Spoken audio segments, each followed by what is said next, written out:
Like if I like, you know, I speak to some people and they'll go, "That's crazy, bro. What are you talking about?" Nah. I'm like, well, you know, that's my experience. You know, it happened, and there was other things that happened while I was there, and I saw pictures and I saw stuff coming up in pictures, and it was unreal, man. It was unreal. But if you have a belief and you believe strongly in something, I guess that's the only way when your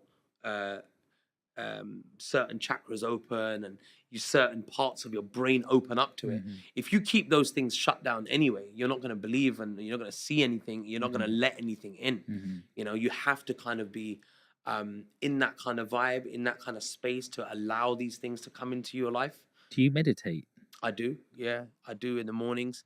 Not for long, maybe like a minute or so, but I've always found that quite hard to kind of sit.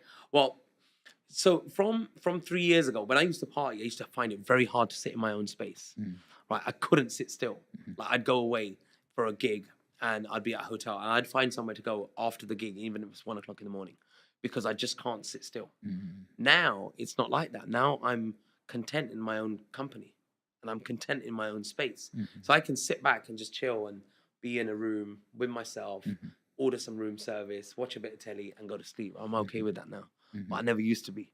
You do seem like you're 100 miles per hour sometimes. You're not like ADHD or anything like that. Like, I don't know. I mean, it's like that's an ability. Yeah. An ability where the school system says, you know, that's a disability. You have this issue, that problem.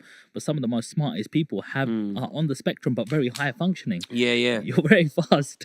You know what it is? I think it's because of the industry that I'm in as well, because I'm always on my toes. Like now, I've just done 3 gigs. I was in Saturday, I flew to Glasgow. Then we drove to Edinburgh. We did a gig. Sunday morning, flew to Denmark. Went there, did a gig. Yesterday afternoon, flew back to London. Did a gig last night in Heathrow. And then today, got up, showered, got things done. And then I'm here. Yeah. Right? So my life is 100 miles an hour. Wow. So sometimes I have to slow myself down.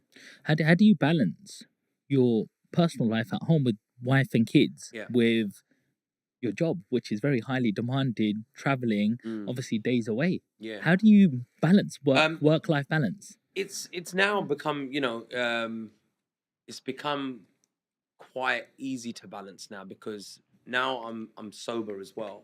I don't spend any longer than I need to wherever I go. You know, I'm in and out, back, and when I'm here 100%.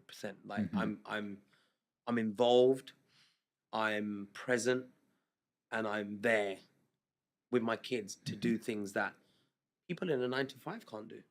You know, so that's the balance because they know when daddy's going now, but he's going for work. You know, I'm not going on a jolly for 3 days. You know what I mean? Yes. I'm going to make sure that everything's looked after. But when I'm back, guess what? I got a 3-day window. Where I'm switching off and I'm just with my kids. And I can drop them off to school. I can pick them up. I can take them to their outside school activities. I can spend time with my wife. I can do all of that.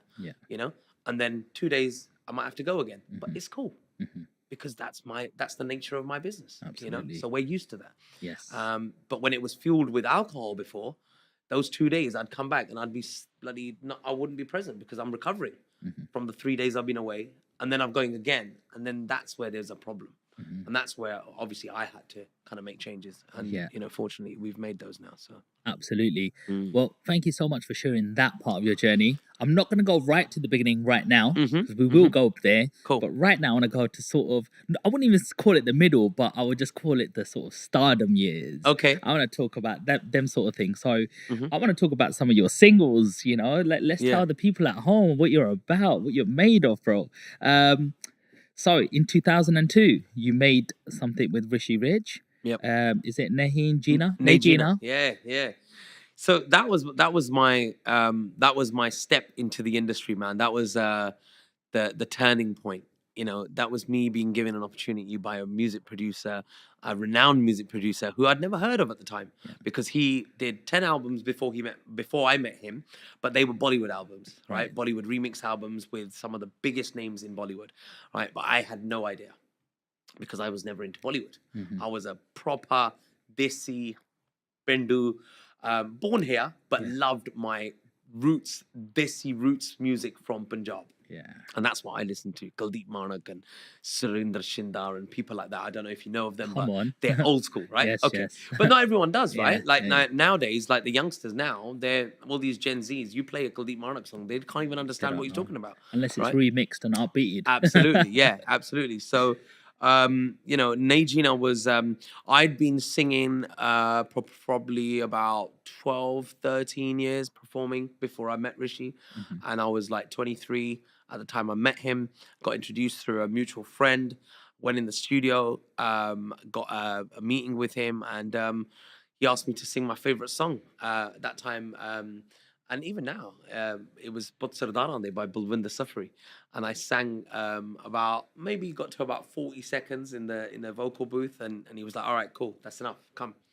And I was like, oh, damn, he didn't like it, you know? And called me out and he was like, okay. He goes, so, you know what? He goes, I like your vibe, man. He goes, I didn't expect that. I said, what do you mean? He said, like you sang this like really desi song. What did you sing? But Sardana de. Can you give us a Yeah, little? it's he goes, ਬਹੁਤੇ ਦੁਖੀਓ ਚੱਲਦੇ ਕੌਮ ਬਦਲੇ ਬੰਦੇ ਕੌਮਾਂ ਦੇ ਜਿਹੜੀ ਦਲੇਰ ਹੁੰਦੇ ਕੌਣ ਪੁੱਛਦਾ ਕਾਵਾਂ ਤੇ ਗਿੱਦੜਾਂ ਨੂੰ ਤੇ ਕੈਦ ਪਿੰਜਰੇ ਦੇ ਵਿੱਚ ਸ਼ੇਰ ਹੁੰਦੇ ਹੋ ਰਸਤੇ ਖੁੱਲੇ ਕਰ ਦੂੰ ਸਾਰੀ ਗਲੀ ਬਾਜ਼ਾਰਾਂ ਦੇ ਸ਼ੇਰਾਂ ਵਾਂਗੂ ਘੁੰਮਦੇ ਫਿਰਦੇ ਪੁੱਤ ਸਰਦਾਰਾਂ ਦੇ ਸ਼ੇਰਾਂ ਵਾਂਗੂ ਘੁੰਮਦੇ ਫਿਰਦੇ ਪੁੱਤ ਸਰਦਾਰਾਂ ਦੇ Come on. Thank you. So, Wicked, yeah, that was my G. favorite song, man. Thank you. Some of that king energy, bro. My voice is a bit mash up at the moment. I've done 3 shows back to back, but that was my favorite song. But I sang that for him and I was like, oh no, he didn't like it. And he was like, no, I like your style. I like your vibe. He goes, but I don't want you to do that vibe.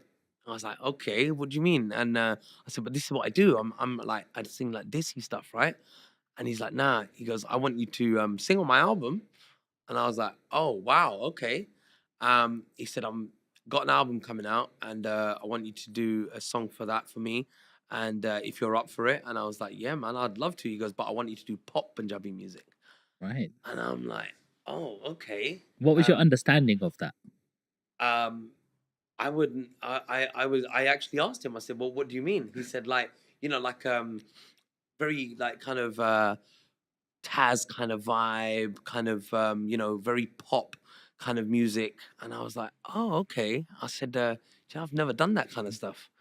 And he's like, but I think you can. I was like, he goes, you've got the look. Like, you know, I was young Southall boy. And, you know, I think I went to see him in my tracksuit.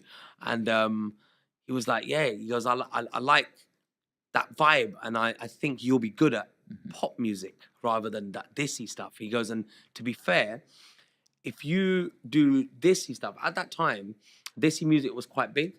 And he said, everyone's doing dissy stuff, right? All the old singers are like quite big right now. They're big with their whole dissy vibe. He goes, and to get recognized, you got to go against the grain, right? Come with something different, something fresh. And I was like, okay. I said, all right, look, man, look, it's for your album. You know what you're doing. Right, I'm confident. I'm just very grateful that you've asked me to sing on your album. So let's do it. And he's like, all right, cool. He goes, when can you come back? And I think I went to see him on a Sunday. And I said, you tell me. He goes, okay. He goes, come back in on Wednesday. He goes, I'm going to call a writer. He goes, can you write? And I went, nah, I've never written a song in my life. And he went, okay. He goes, come in on Wednesday. I'll call a writer down and we'll do a studio session. I was like, okay, cool. So went back in on the Wednesday and he called this guy. His name's Daljit from East London. And he went by the name of Iceman Dolly, right? And so he wrote songs. He came in and that day, funny enough, he had writer's block, right? So he couldn't come up with anything. He couldn't think of anything. And Rishi had made this beat. He'd played some stuff on the keys and he'd made a little guide beat and he's like, I'm feeling this, kind of write something to this, right? And the guy's walking around, pacing up and down the room, and I'm sitting there and I'm just kind of humming along to this and I've come up with this little hook. And he's like, okay, yeah, that's nice. And Rishi was like, I thought you said you didn't write. I said, I don't, but I can vibe though. And he's like, Yeah, he goes, well, that's how you do it. And I was like, okay, so it was a very, very relaxed environment, very chilled. And that's how we started writing that track.